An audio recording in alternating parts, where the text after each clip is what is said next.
Shalom teman-teman semua, para pendengar yang membuka hati, membuka telinga untuk menyaksikan apa yang rindu untuk saya saksikan siang hari ini. Perkenalkan, nama saya Gabriel Tus David. Saat ini saya menjadi hamba Tuhan, melayani sepenuh waktu sebagai gembala sidang Gereja Baptis Indonesia Genesaret Cabang Brebek, bertempat di Kabupaten Nganjuk. Berawal dari satu kerinduan untuk melayani Tuhan, berawal dari ketika saya hidup di lingkungan orang-orang yang mengasihi Tuhan, berawal dari orang-orang yang melayani Tuhan. Saya dibesarkan di keluarga hamba Tuhan. Saya lahir di kota kecil di sebuah desa yang bernama Desa Kaliori, bertempatan di Kabupaten Banyumas.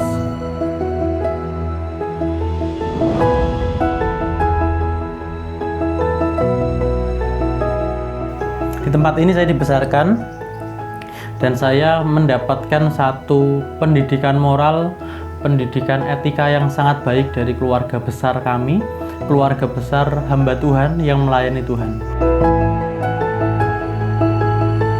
Kesaksian ini berawal dari sebuah cita-cita yang kami bangun sejak kecil. Kalau besar mau jadi apa? Ketika melihat kakek kami seorang hamba Tuhan, melihat orang tua seorang hamba Tuhan, melihat om, tante, semua adalah hamba Tuhan. Mindset itu masuk dalam kehidupan saya sejak kecil. Ketika ada orang bertanya, besar mau jadi apa? Pertanyaan sama, besar mau jadi pendeta seperti opa. Besar mau jadi apa? Besar mau jadi pendeta seperti mama. Besar mau jadi apa? Besar mau jadi hamba Tuhan. Itu muncul dalam setiap pembicaraan dari kecil, tumbuh dalam masa remaja, sampai lepas masa remaja, bertumbuh terus. Itu selalu ada dalam setiap jawaban bagi orang-orang yang bertanya. Dalam perjalanannya, saya bersyukur ketika saya dibesarkan di keluarga hamba Tuhan. Mungkin teman-teman semua melihat hamba Tuhan sebagai sosok yang oke lah, sesuatu yang berbeda dari yang lain. Tapi dari tempat ini saya rindu menyaksikan ada satu sisi yang tidak semulus orang lihat kehidupan kami secara khusus sebagai keluarga hamba Tuhan. Bukan dilihat dari sudut pandang orang tua kami, tetapi berangkat dari pengalaman saya secara pribadi sebagai anak pendeta. Kami, tadi saya sampaikan di awal, kami bertumbuh lewat pendidikan yang luar biasa.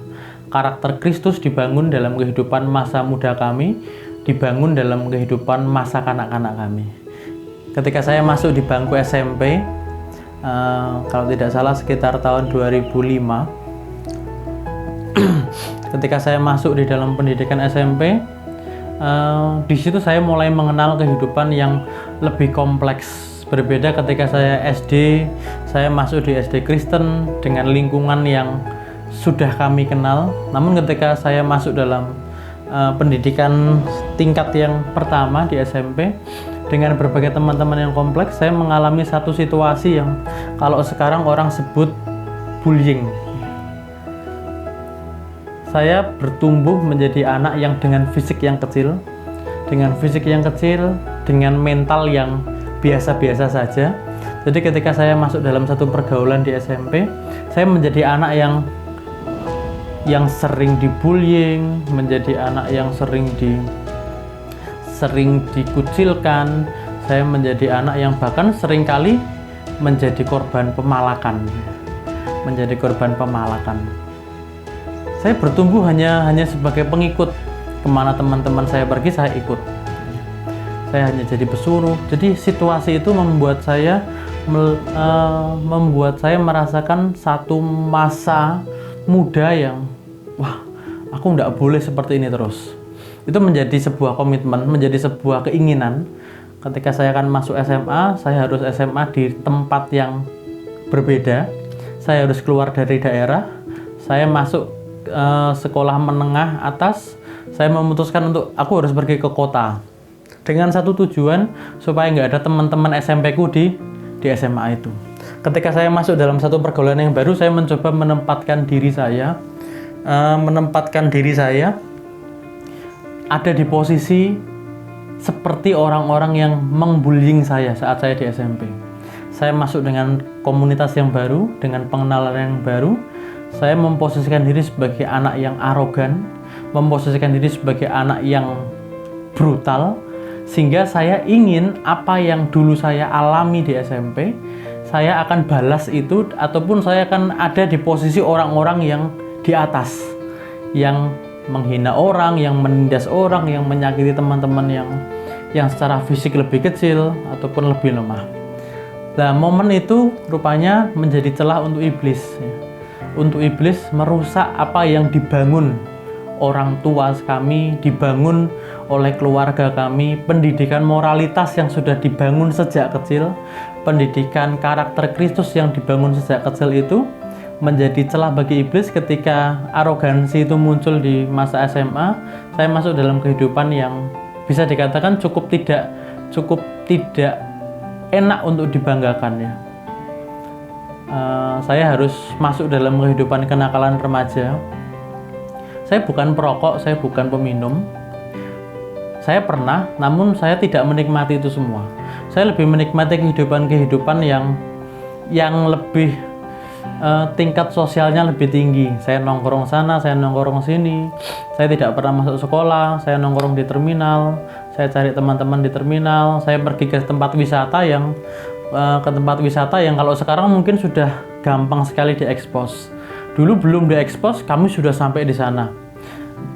Ke air terjun, ke hutan, kemana, menjadi tempat pelampiasan kami untuk bersenang-senang, lari dari tanggung jawab sekolah kami. Singkat cerita, masa itu kami nikmati, saya nikmati sekali. Menjadi masa-masa yang paling menyenangkan dalam kehidupan duniawi saya. Saya SMA, saya bertahan kelas 1, tidak cukup 1 tahun, 2 tahun. Ketika saya masuk tahun kedua, tetap di kelas yang sama, saya berkata kepada orang tua, maaf Pak, nggak naik kelas. Orang tua saya cukup bijak menyikapi itu, dan mereka berpikir bahwa kamu nggak naik, itu salahmu, dan ya memang kamu harus mempertanggungjawabkan semuanya. Saya menikmati tahun yang kedua di kelas yang sama, dengan sekolah yang sama, dengan teman-teman yang sama. Rupanya itu tidak menjadi efek jera buat saya membangun diri lebih baik. Saya masih saja masuk dalam rutinitas yang sama. Sehingga di tahun yang kedua, sekolah kembali memanggil dan memutuskan anak ini tidak akan bisa naik lagi. Sehingga karena beberapa pembicaraan diputuskan untuk pindah di sekolah yang baru, kami ditolong untuk bisa naik. Di tempat yang baru pun saya berjumpa dengan beberapa teman SMA lama yang sama-sama keluar dan masuk di sekolah yang baru. Tidak jauh berbeda sebenarnya. Saya masih menikmati kenakalan yang sama. Teman-teman yang dikasihi Tuhan, hal ini bukan menjadi sesuatu yang bisa kita banggakan. Bukan berarti ini hamba Tuhan harus punya masa lalu yang kelam.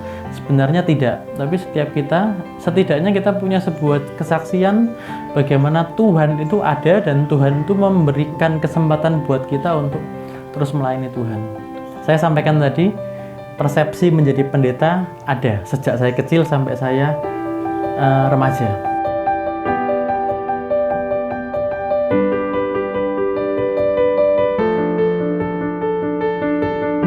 Oke lah, dengan segala kenakalan yang ada, saya tetap menjadi seorang aktivis di dalam rumah Tuhan.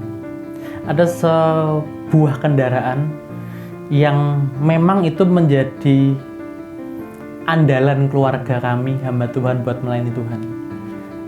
Papa saya suka gunakan itu untuk antar jemput jemaat. Tapi satu momen ketika papa saya harus pergi keluar kota, ya, dengan tanggung jawabnya, saya menggantikan posisi papa saya.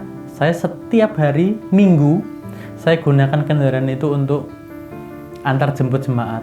Tidak hanya antar jemput jemaat, bahkan saya bersama dengan mama saya pergi mencari jiwa ke gunung-gunung, ke daerah yang berbukit-bukit, bahkan ke tempat yang jauh. Saya gunakan kendaraan kesayangan kami.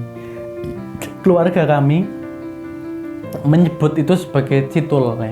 Kalau orang melihat, oh itu Suzuki Cherry mata kucing. Tapi kami sebutnya citul. Itu sesuatu yang unik dan itu yang membuat kami merasa dekat. Dia kendaraan yang bersejarah dan dia selalu ada untuk menolong pelayanan. Sampai sekarang orang tua kami dalam pelayanannya di Desa Kaliori, Kabupaten Banyumas, masih setia bersama dengan kendaraan ini ya. Kendaraan yang bersama dengan papa mama melayani Tuhan dalam pengembalaannya di gereja Bethel Indonesia Kaliori.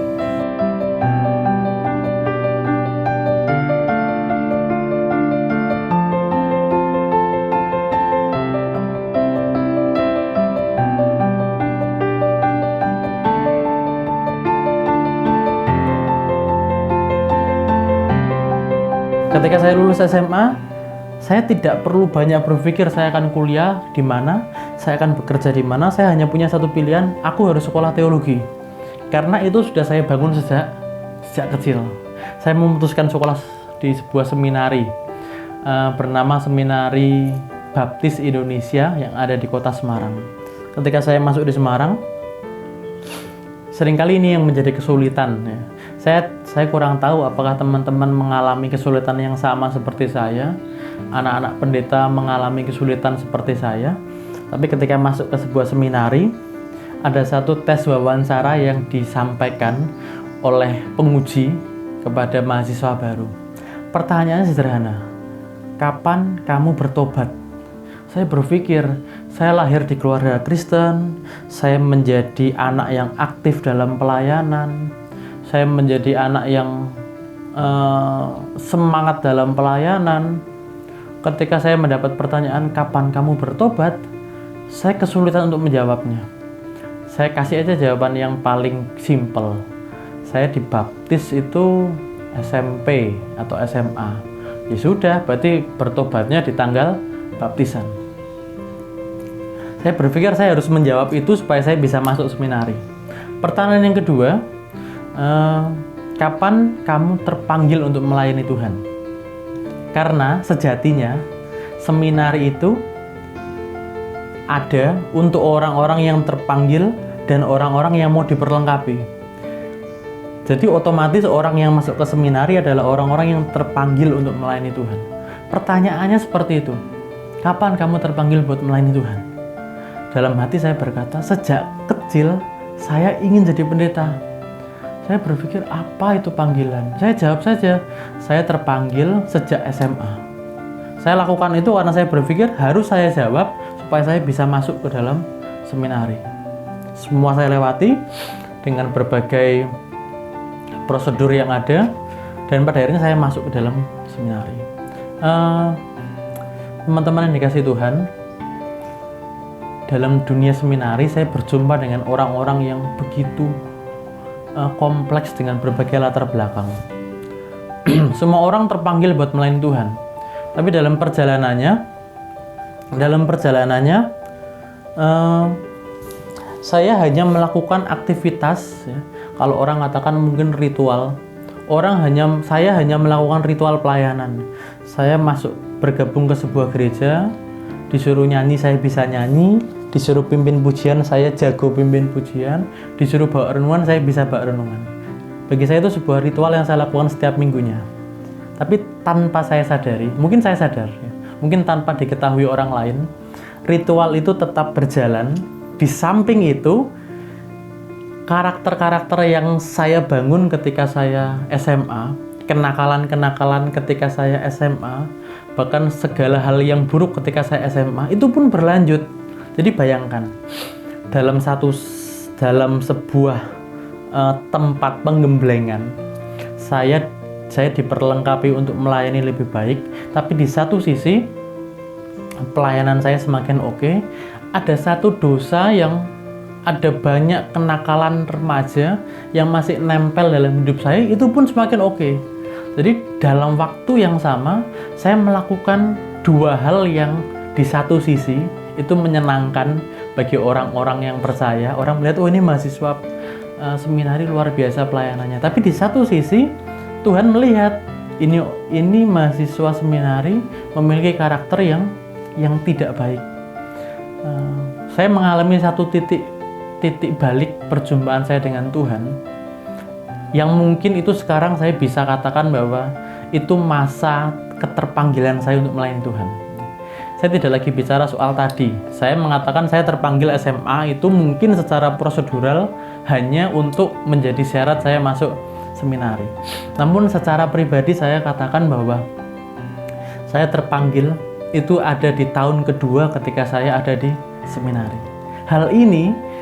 Ketika hal ini mungkin diketahui oleh pihak seminari ataupun diketahui oleh teman-teman saya, ini mungkin menjadi satu kenyataan yang mungkin memalukan ya, karena seharusnya orang yang masuk itu adalah orang yang terpanggil. Dalam perjalanannya saya mendapatkan sebuah teguran pribadi dengan Tuhan.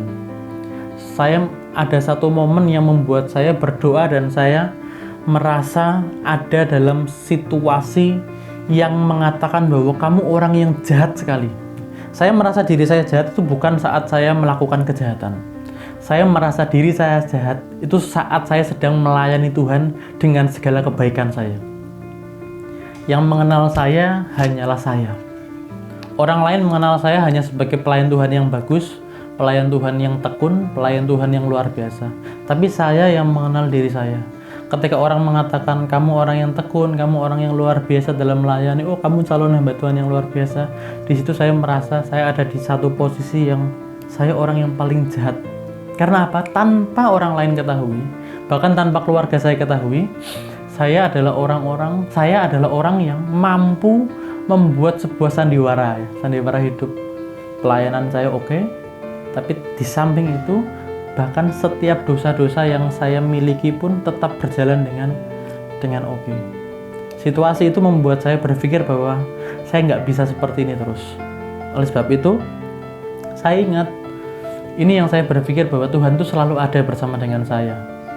Ini yang membuat saya menyimpulkan bahwa Tuhan itu selalu menyertai hidup saya. Meskipun saya meninggalkan Tuhan, ataupun meskipun saya melayani Tuhan dengan berbagai sandiwara yang saya tampilkan di luar, tapi hati saya tidak seperti itu. Saya merasa Tuhan tetap setia untuk kembali menguatkan saya. Saya mengambil keputusan buat saya harus berhenti melakukan semua yang tidak berkenan di hadapan Tuhan, dan saya harus menjadi pribadi yang memang benar-benar menjadi pelayan Tuhan yang luar biasa. Melayani Tuhan bukan hanya mencari pujian, bukan hanya membangun perspektif yang baik tentang diri saya, tapi ketika saya melayani Tuhan pun saya juga harus menyenangkan hati Tuhan, dan saya harus mencuri hati Tuhan supaya Tuhan benar-benar melihat saya adalah hamba Tuhan yang sungguh-sungguh takut akan Tuhan. Teman-teman dikasih Tuhan, saya bersyukur ketika saya melewati masa itu bukan masa yang mudah. Karena semakin kita jatuh jauh dari Tuhan, kembalinya akan semakin berat. Saya bersyukur ketika saya jatuh jauh dari Tuhan, Tuhan masih ada dan Tuhan selalu menolong saya, sehingga saya kembalinya pun dengan berat, namun saya bisa melewatinya. Hal ini yang membuat saya terus bersyukur kepada Tuhan. Singkat cerita, tahun 2012-2013 saya masuk dalam masa praktek pelayanan. Bukan hanya di daerah Semarang, saya masuk dalam masa praktek pelayanan di daerah Jogja. Di sana saya pun semakin menikmati indahnya melayani Tuhan. Dengan berbagai kesusahan, saya harus naik kendaraan umum, saya harus menumpang jemaat, saya harus diantar oleh Pak Pendeta. Bahkan saya sesekali pun saya harus berjalan kaki. Saya menikmati itu semua.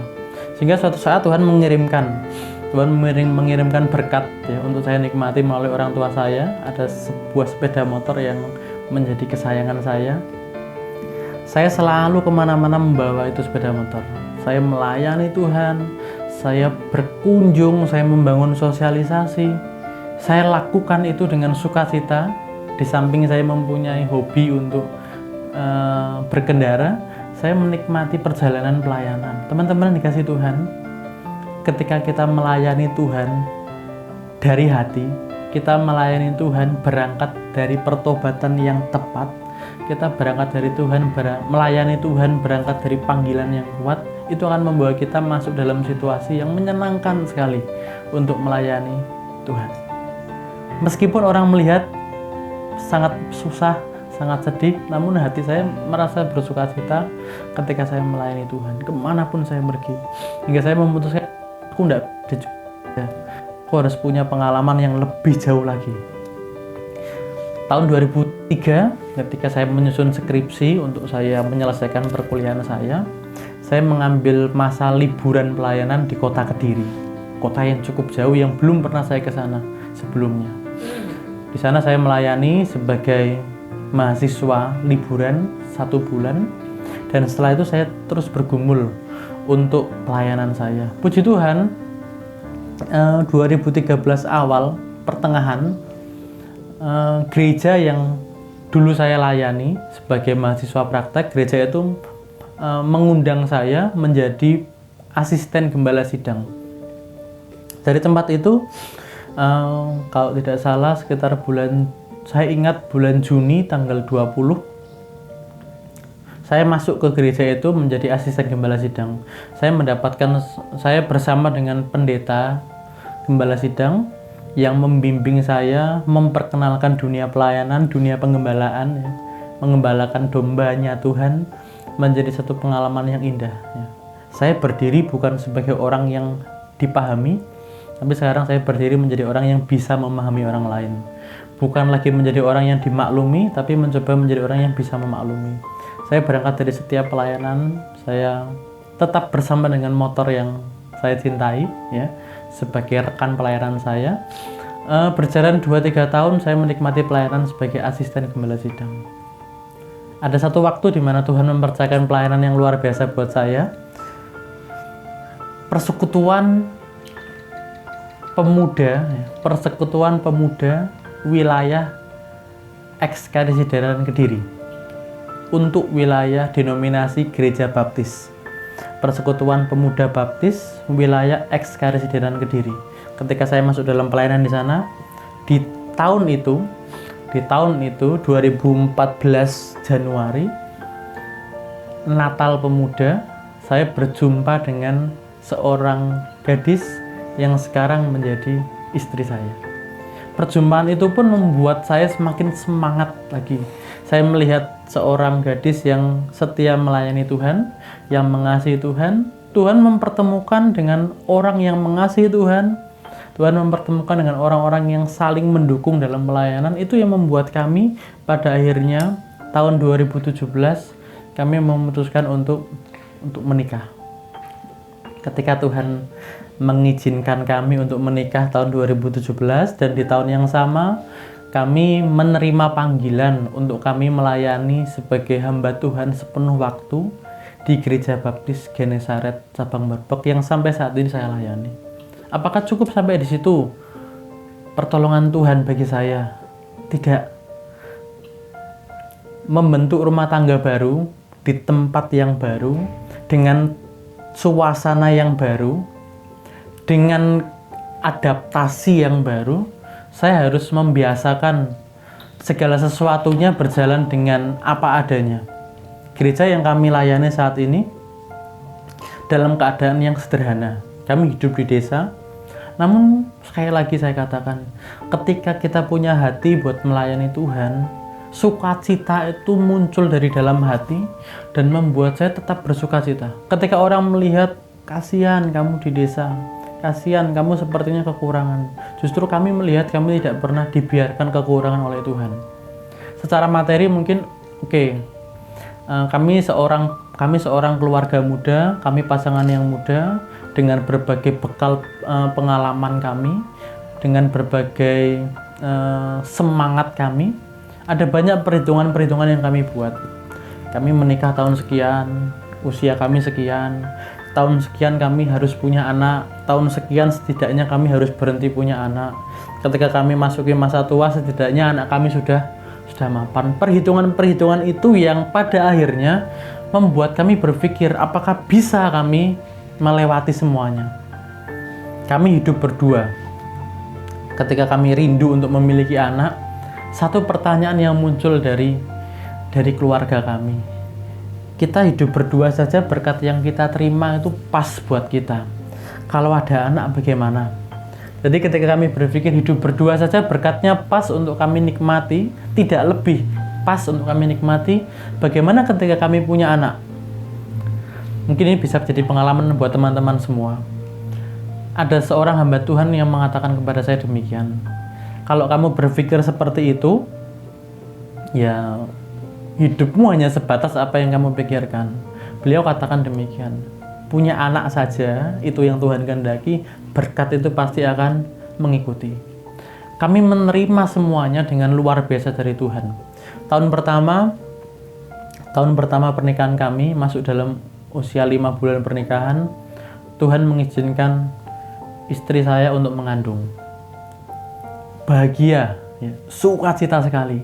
Siapa yang tidak mengharapkan 5 bulan menanti bagi saya sudah lama. Ya.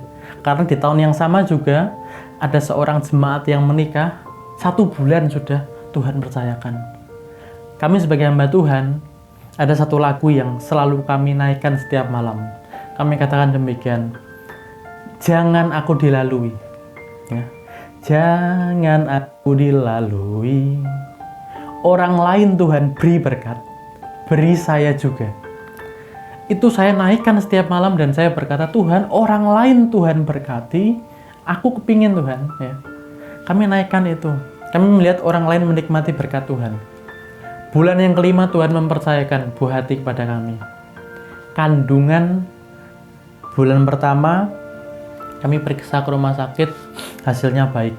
Masuk bulan yang kedua, ya, kami berangkat dengan berbagai hasrat untuk menjadi orang tua. Ya. Belum apa-apa kami sudah banyak cari-cari persiapan.